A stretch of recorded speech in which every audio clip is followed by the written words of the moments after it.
With regard to Annihilation, it was an example of knowing a place really well. So it's based on a trail that I hike at St. Mark's Wildlife Refuge here in North Florida. And it's based on a trail that I had been hiking since '92. And of course, the novel was written in 2011, 2012. So one aspect of it was that setting is something that I could relax into. I didn't have to worry about researching a setting like I had with Vandermeer. So that totally made the tone different. But then, I literally had dental surgery where they took out all my wisdom teeth and gave me a root canal and then put me on painkillers. And in the middle of that, I woke up one night with this vision in my head of this thing I couldn't describe, but like a tower tunnel. I didn't know if it was underground or not. And I'm like walking down the steps and I'm seeing living words glowing on the wall. and and down below, I know there's something, some creature.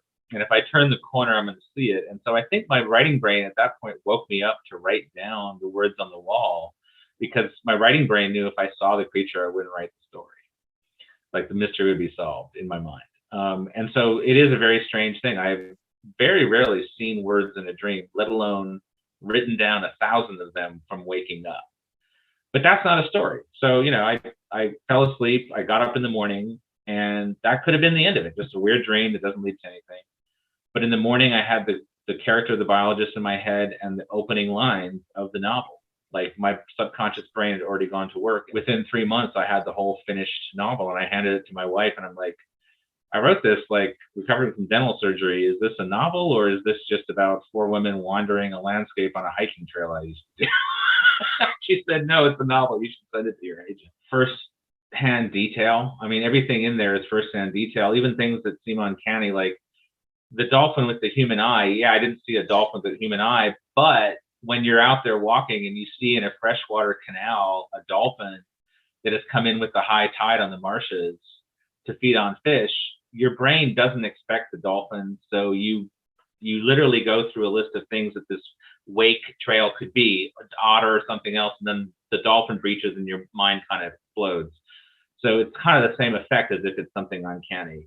So those moments even are from first person.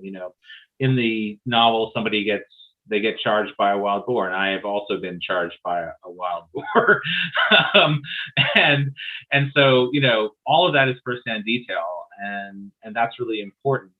But then also the biologist is who she is, and so unlike in the second novel where you have a bureaucrat, who's the main character, so he can't tell a stork from a crane. She is immersed in this, and this is how she views the world. And I also felt like describing them only by their function, not their name, and not giving them physical descriptions made the nature more claustrophobic. It contributed to the mood and what you're talking about. And then, it's fascinating to me because, I wrote this kind of iconoclastic character, but you would not believe the number of field biologists who email me. I got an email just yesterday from a biology intern at St. Mark's National Wildlife Refuge saying, this reads like you read my inner thoughts about being a biologist. So that's really, quite fascinating, and probably just comes from the fact that I personally share an affinity with nature and hiking and solitude and stuff too. The movie occurred because my editor, Sean McDonald at FSG, had lunch with a producer and just handed him the manuscript, and it was short enough for him to just read it right there. And he just happened to be wanting to do a project with Alex Garland, and Alex Garland just happened to be wanting to do an expedition movie. And it's actually kind of funny because Alex Garland's movie has all kinds of other film influences in it, of other expeditions into the unknown, other than my book. So in a way, it was just a vehicle for Garland to do what he wanted to do anyway. But so that was in place pretty early on, and then there were just all these stops and starts as you normally would expect. So it actually was 6 years between them optioning it, or maybe 5 years in the making. But that's still really fast if you think about it. And then, the movie is radically different from the book. The thing that I tried to preserve in the adaptations that are going on now is that the environmental message not get lost, because that's pretty central. But Garland was more interested in talking about depression and cancer, so that's what's in the movie. I didn't have any input, but it was hilarious because it's like I did see the albino alligator, and I was like, you do know that there's never been a movie made that's good that has an albino alligator in it, right? And Garland just said, this will be the first one. And visiting the set was fascinating, in part because of the things you learn. Like you learn that everybody, including Tom Cruise, when they're holding like an AK, it's a model because they're too heavy to hold all day during various scenes. Every single one of the actresses for the expedition were the same height, which was weird to me. I saw them at the end of a long haul to begin with, and I expected them to be like 7 feet tall because I have such immense appreciation for all of them. And when they finally came up to me, it was just like, kind of a surreal experience. But that some of them had read the book. We're really excited. Tessa Thompson and Gina Rodriguez in particular, I think, because also the movie experience was newer for them than some of the other actresses. Seeing them tease Alex Garland was hilarious because Garland, God bless him, is extremely earnest and doesn't really have a sense of humor. So they were kind of dancing around him like fireflies while he was kind of stoically going about his business. The fact that they stole scenery from a Star Wars movie to make Annihilation, because they were shooting on the same lot in the UK, is kind of funny. So there are vines in Annihilation that are also in one of the Star Wars movies.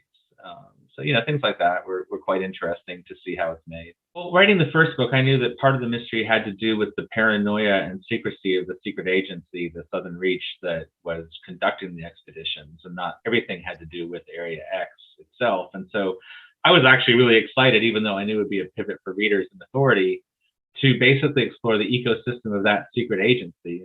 That's pretty heavily based on my own work, working for a company that was a contractor for state and some federal agencies. And so there's things in the book that seem surreal, like you get a desk and there's a dead mouse and a plant in one of the drawers that actually happened to me. Or someone asking, do you want to see a strange room? And that actually happened to me on one gig too. It's like, no, I've been here 5 minutes. I do not want with a stranger to go see the strange room that you're insisting I see. And you realize pretty quickly just how irrational a lot of institutions are. And so that's the darkly funny backdrop of Authority, is that it's actually, if you've worked in a bureaucratic space, also supposed to be a darkly funny office novel, in addition to exploring, exactly how far the Area X has spread and whatnot. So one of the best moments of my life was a Washington, D.C. reading where someone way up in the EPA came up to me and said that Authority was one of the funniest novels they'd ever read, and that I had absolutely gotten the dysfunction in bureaucratic agencies correct, which I was both very proud of and horrified to hear. And then, of course, with Acceptance, the further expansion that kind of melds the two impulses in Authority and Annihilation, while giving you what can be given of a mystery and a narrative that's about things that are beyond human comprehension. So it still has to be kind of open-ended.